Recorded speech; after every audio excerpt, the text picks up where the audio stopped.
पिछले कुछ दिनों से हम देख रहे हैं कि जैसे जैसे देश भर में कोरोना के केसेस बढ़ रहे हैं, देश के कोने कोने में, हर राज्य में ऑक्सीजन की डिमांड बढ़ रही है, दवाइयों की डिमांड बढ़ रही है, वैक्सीन की डिमांड बढ़ रही है और जगह जगह इनकी कमी महसूस हो रही है। पिछले कुछ दिनों से दिल्ली में भी ऑक्सीजन की काफ़ी ज़्यादा अफरा तफरी मची हुई है। कभी इस हॉस्पिटल में ऑक्सीजन की कमी हो गई, कभी उस हॉस्पिटल में ऑक्सीजन की कमी हो गई, इस हॉस्पिटल में 2 घंटे की ऑक्सीजन बच गई। मैंने खुद रात रात भर अस्पतालों में ऑक्सीजन का इंतज़ाम कराने में गुजारी है कि कहीं किसी अस्पताल में ऑक्सीजन की कमी से कहीं मौत नहीं हो जानी चाहिए। केंद्र सरकार हर राज्य को ऑक्सीजन का कोटा तय करती है। देश भर में जितनी भी ऑक्सीजन बनती है, केंद्र सरकार तय करती है कि इस राज्य को इतनी ऑक्सीजन मिलेगी, इस राज्य को इतनी ऑक्सीजन मिलेगी। अब दिल्ली को कितनी ऑक्सीजन चाहिए? दिल्ली सरकार ने अपना एक एस्टिमेशन लगाया जिसके हिसाब से दिल्ली को रोज़ाना 700 टन ऑक्सीजन की ज़रूरत है। केंद्र सरकार ने हमारा कोटा कल तक 378 टन तय किया हुआ था। ये कोटा कल शाम को बढ़ा के 480 टन कर दिया है केंद्र सरकार ने। इसके लिए हम केंद्र सरकार के बहुत बहुत आभारी हैं। हालांकि हमें अभी और भी काफ़ी ऑक्सीजन चाहिए, लेकिन केंद्र सरकार ने जितना भी बढ़ाया है उसके लिए हम उनका बहुत बहुत शुक्रिया अदा करते हैं। अब केंद्र सरकार ये भी तय करती है कि जो आपके कोटे की ऑक्सीजन है वो कौन सी कंपनी देगी। जैसे दिल्ली में तो ऑक्सीजन बनती नहीं है, दिल्ली की सारी ऑक्सीजन दिल्ली के दूसरे राज्यों से, दिल्ली के बाहर के दूसरे राज्यों से आती है।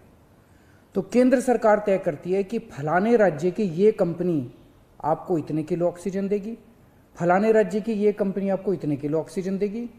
मान लो राजस्थान की ये कंपनी आपको इतने किलो देगी, हरियाणा की ये कंपनी आपको इतने किलो देगी।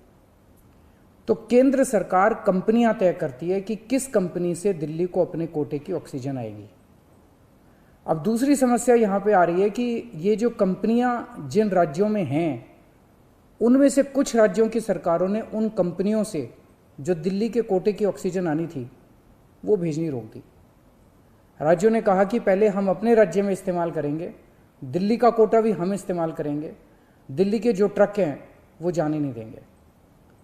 लेकिन मैं केंद्र सरकार का और दिल्ली हाई कोर्ट का शुक्रिया अदा करना चाहता हूँ। पिछले 2-3 दिन के अंदर उन्होंने हमारी बहुत मदद की है, जिसकी वजह से अब ऑक्सीजन दिल्ली पहुँचने लगी है। जो जो दिक्कतें आ रही थी, हम लगातार पिछले 2 दिन से एक एक मिनट टू मिनट, मैं खुद, मनीष जी, मैं, हमारे सारे ऑफिसर्स केंद्र सरकार के लगातार संपर्क में थे।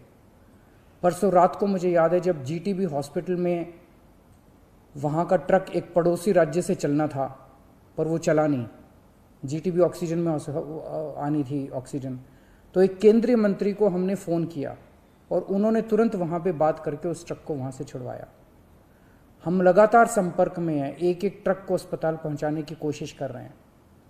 हम सब लोग 24 घंटे काम कर रहे हैं, सोए नहीं है। हाई कोर्ट और केंद्र सरकार से जो मदद हमें मिली है उसके लिए तहे दिल से हम उनका शुक्रिया अदा करना चाहते हैं। जो कोटा हमारा बढ़ाया गया है अभी ऑक्सीजन का, उसमें उड़ीसा से काफ़ी ऑक्सीजन आनी है, तो बढ़े हुए कोटे की ऑक्सीजन को भी दिल्ली पहुंचने में कुछ दिन लग जाएंगे। हम कोशिश कर रहे हैं कि अगर हो सके तो हवाई जहाज के जरिए उड़ीसा के से ऑक्सीजन लाई जा सके। जब हमने लॉकडाउन लगाया था, मैंने आपको बोला था कि ये 6 दिन का जो लॉकडाउन है, ये 6 दिन हम आराम नहीं करने वाले, हम 24 घंटे काम करेंगे। इन 6 दिनों को हम इस्तेमाल करेंगे दिल्ली के हेल्थ इंफ्रास्ट्रक्चर को और सुदृढ़ करने के लिए। इन 6 दिनों में दिल्ली में जो ऑक्सीजन की कमी है उसको ठीक करने के लिए, दिल्ली में जो बेड की कमी है उसको ठीक करने के लिए, और हम 24 घंटे लगे हुए हैं दिल्ली के हेल्थ इंफ्रास्ट्रक्चर को और इम्प्रूव करने के लिए। इस लॉकडाउन के 6 दिन जो हमें मिले हैं, इन 6 दिनों में हम पूरी कोशिश कर रहे हैं। एक और बात, ये बहुत बड़ी आपदा है। इस आपदा में अगर हम सारे लोग हरियाणा, पंजाब, तमिलनाडु, गुजरात, पश्चिम बंगाल, इसमें बट गए तो भारत नहीं बचेगा।